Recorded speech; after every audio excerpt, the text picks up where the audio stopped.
8h20 au sud de Bruxelles. Les locaux de l'entraide de Saint-Gilles sont bien animés. Depuis 1 heure déjà, Philippe Van Dormelen prépare l'ouverture de l'association.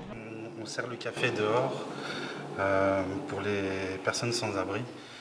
Et d'habitude on les accueille à l'intérieur, mais comme il y a les règles sanitaires actuellement, on sert le café dehors.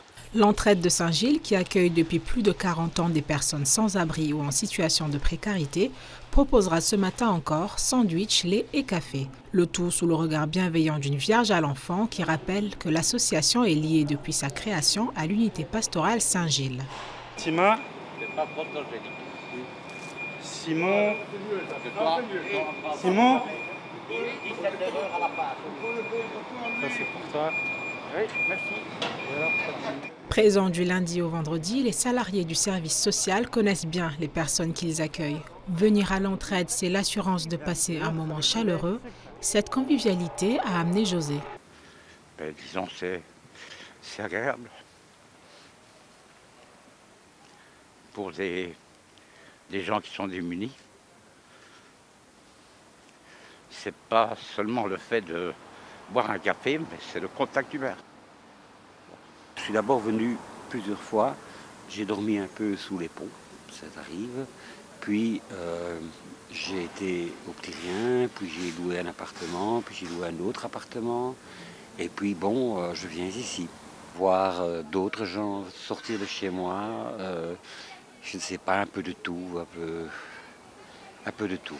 Au fil des ans, la structure s'est professionnalisée avec l'arrivée de 5 salariés. Ce matin, c'est Diane de Talouette, une paroissienne bénévole qui sert à l'entraide. Pour moi, vivre la foi, vivre en relation avec Jésus qui est une source pour aimer plus, pour servir davantage, ça a besoin de gestes concrets. Toute personne reçue à l'entraide peut être aidée dans ses démarches administratives, rencontrer une assistante sociale ou utiliser la laverie. Pour prolonger sa tradition d'engagement social, l'unité pastorale a lancé le 15 novembre une bière solidaire. Le projet de la biche, il est né lors du premier confinement. On a vu la pauvreté qui a été de plus en plus importante dans la commune. Donc on s'est dit au sein de la paroisse qu'il fallait qu'on fasse quelque chose. La boisson a été baptisée la biche, d'après l'animal que Saint-Gilles, le saint patron de la commune, avait protégé d'un chasseur. L'intégralité des profits réalisés sont reversés à l'association.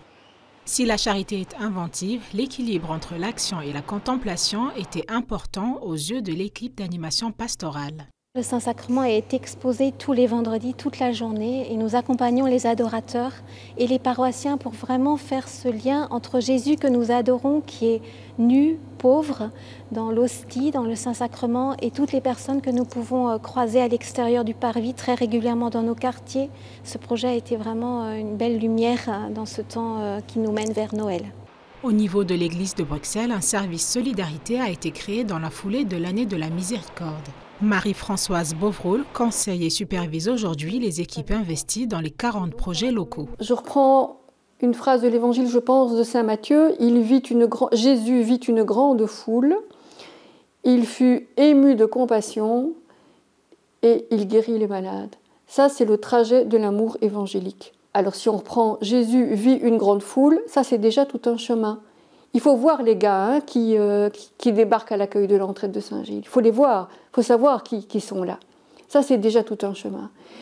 Jésus fut ému de compassion, il fut saisi de pitié, il fut saisi aux entrailles. Bon ben voilà, il faut simplement être touché. Et puis, il guérit les malades, simplement, il faut quand même savoir que la vie, elle est faite de bosses, de fosses, de chaos. Et donc là, il y a quelque chose d'injuste, il y a une justice à réaliser. Accueil des réfugiés, aide alimentaire ou juridique, les initiatives sont nombreuses. Selon le dernier rapport annuel de l'Église belge, plus de 2000 projets solidaires ont été soutenus par les paroisses en 2019.